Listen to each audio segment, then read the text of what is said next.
Hai pemirsa, bersama saya Bayu Zikrila. Saat ini saya berada di Pesantren Kaligrafi Al-Quran Lemka. Pesantren ini terletak di Jalan Bayangkara, Kota Sukabumi. Pesantren Kaligrafi ini merupakan cikal bakal pertama yang ada di Sukabumi, bahkan di Indonesia.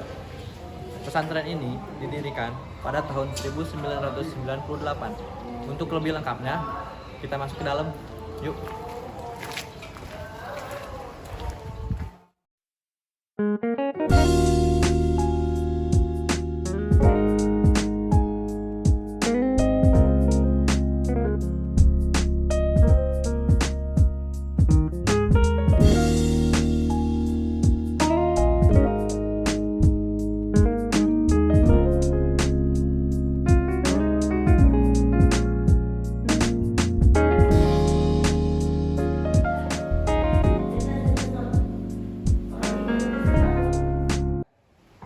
Sekarang saya lagi sama Ustadz siapa namanya? Ustadz Ilmi. Nah, di sini. Saya ketua diklat di sini. Ketua diklat. Pimpinannya adalah Pak Kiai Dr. Kiai Haji Didi Sirojudin MAG.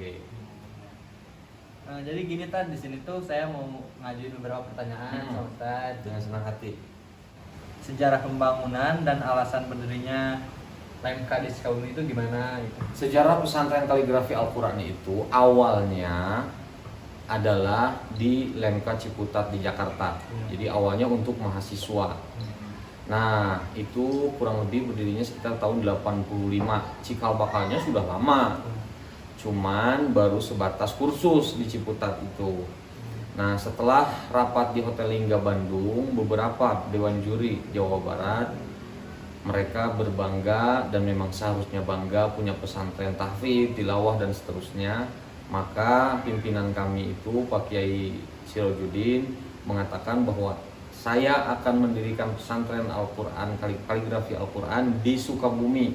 Beliau sendiri tidak tahu Sukabumi, mungkin tahu tapi dari peta. Gitu. Beliau aslinya adalah orang Kuningan, Jawa Barat, Kuningan dekat Cirebon. Nah, akhirnya karena di LMK Jakarta beliau adalah tugas di UIN sebagai dosen bahasa dan sastra Arab. Terus mendirikan lembaga kaligrafi Al-Quran di sana yang audiensnya yaitu para mahasiswa Fakultas Adab. Belakangan ya semua mahasiswa yang mau ikut kursus dipersilahkan.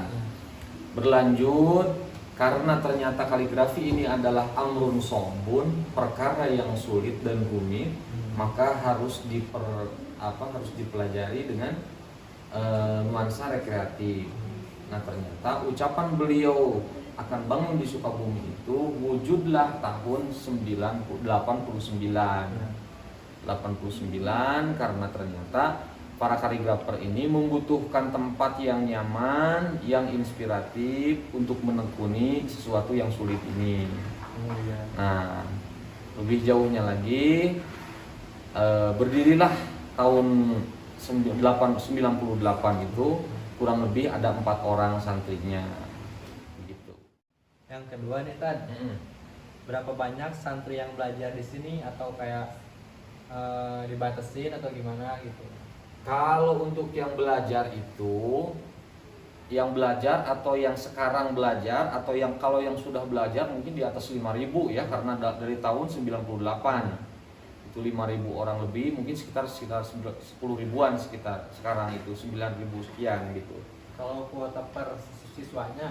Nah, kalau untuk tiap tahun memang kita dibatasi pertama karena tergantung kapasitas ya. Karena kapasitas kaligrafi ini membutuhkan meja, membutuhkan peralatan lain gitu untuk belajar.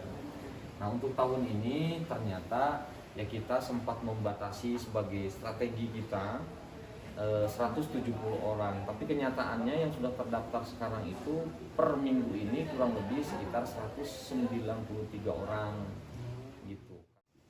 Kalau prestasi yang udah diraih dari siswa atau lulusan LMK sendiri itu ada apa aja? Prestasi. Kalau untuk prestasi baik tingkat daerah, nasional, Asia Tenggara, internasional itu udah terlalu banyak. Kalau dihitung mungkin lebih dari 200. Tapi yang membanggakan kita sekarang itu baru-baru ini ada Ustadz Teguh namanya, salah satu pengajar di sini. Beliau menjuarai tingkat dunia itu di Irsika di Turki. Irsika itu langsung di bawah OKI. Jadi secara resmi itulah yang terdaftar di OKI. Gitu. Itu sangat membanggakan. Jadi puncak kaligrafi itu kejuaraannya ada di situ gitu. Dan alhamdulillah salah satu kader dari Lemkamen, dari orang-orang Lemka itu ada Ustadz Teguh, ada orangnya di sini. Ya. Nah, beliau menjuarai itu. Oke. Sekarang pertanyaan yang terakhir nih tadi. Siap. Bagaimana cara mengenalkan Ponpes ke masyarakat itu, kayak promosinya tuh kayak gimana, promosi kayak kenalin Lemka, ini Lemka loh gitu.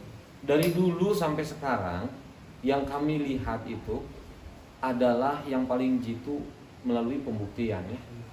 Sebab kalaupun harus melihat lewat internet zaman sekarang karena orang bisa famous lewat internet, tetapi kenyataan di internet itu terlalu dibikin-bikin. Banyak orang yang pesantrennya mungkin nggak ada, banyak yang kenyataannya hanya bagaimana, tapi bisa di blowing up lebih bagus gitu. Nah kalau ke Lemka kami terbuka, silahkan kami akan sampaikan apa adanya bahwa kami begini gitu. Tidak ada yang kami bikin-bikin. Bahkan saya sampaikan tadi, kalau mau diwawancara silahkan tuh, yang ada pakai kaos itu nggak ada problem. Padahal yang pakai kaos ini adalah juara nasional. Gitu. Jadi di sini santai tapi serius. Keep smile and stay cool. Wajahnya preman tapi hatinya Rasul. Amin semoga. Gitu kira-kira. Ya bercanda lah gitu. Mungkin itu tadi beberapa pertanyaan yang saya ajukan ke Ustadz Hilmi sendiri selaku ketua diklat di sini. Mungkin itu saja yang bisa kami sampaikan. Sebelumnya mohon maaf. Assalamualaikum warahmatullahi wabarakatuh.